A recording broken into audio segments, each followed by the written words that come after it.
for President Trump, not once, not twice, but 3 times.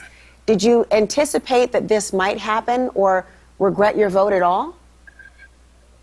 No, I don't necessarily regret my vote. I think the options that we had on both sides were, I think we could have had better choices on both sides. But for me, with what's going on here, my performance reviews all meets or exceeds. My bosses were very happy with me finding work to do, even if they didn't have something for me immediately. And with my particular job, between education, training, and compliance checks, we were able to recover far more revenue than the cost of keeping me employed. So when you think about the premise of DOGE and that it's trying to root out fraud and wasteful spending, do you think that this approach will get to that with your particular job or your agency?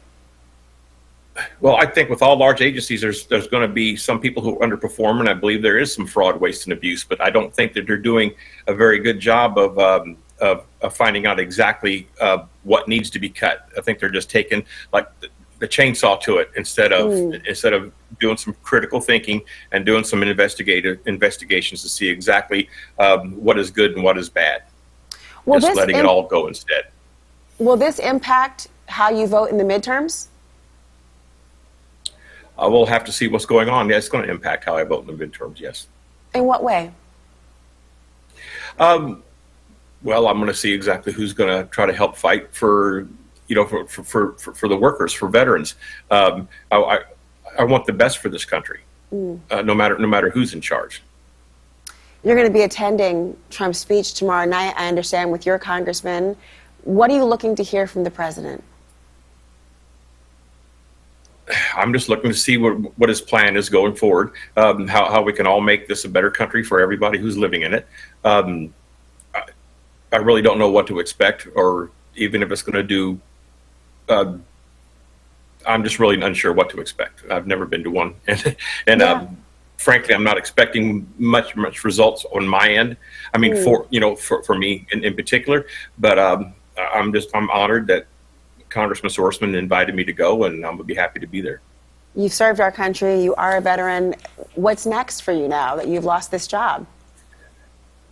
Well, I have a pretty good resume, but right now it's, I got my college education after I was 50. I worked in factory leadership, in a few places. But right now I think I'm just going to go back to probably having to drive a truck for a little while. There's nothing wrong with that. People make good money. I helped put my wife through college doing it.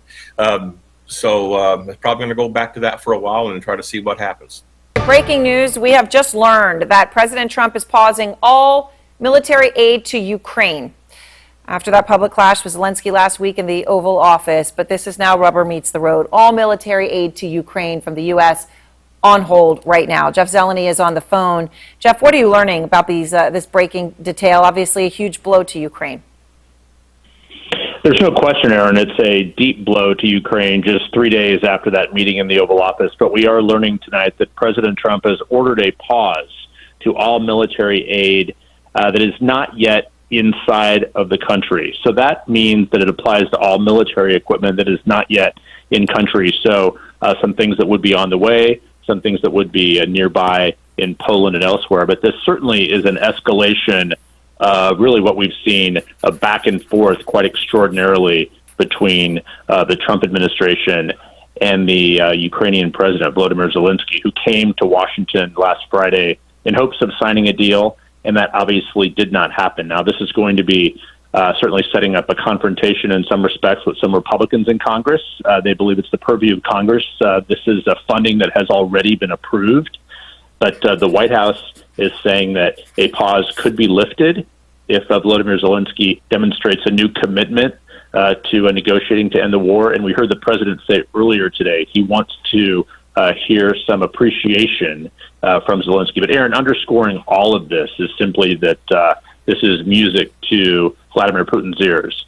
This is what the Kremlin, they were aligned with Washington, they said, over the weekend as talks were going on. So this is a new development tonight, ordering a pause to military aid for Ukraine, Aaron. All right. Thank you very much, Jeff Zeleny. Of course, a crucial moment and, largest land war in Europe since World War II, European country, the largest recipient of U.S. aid. For the first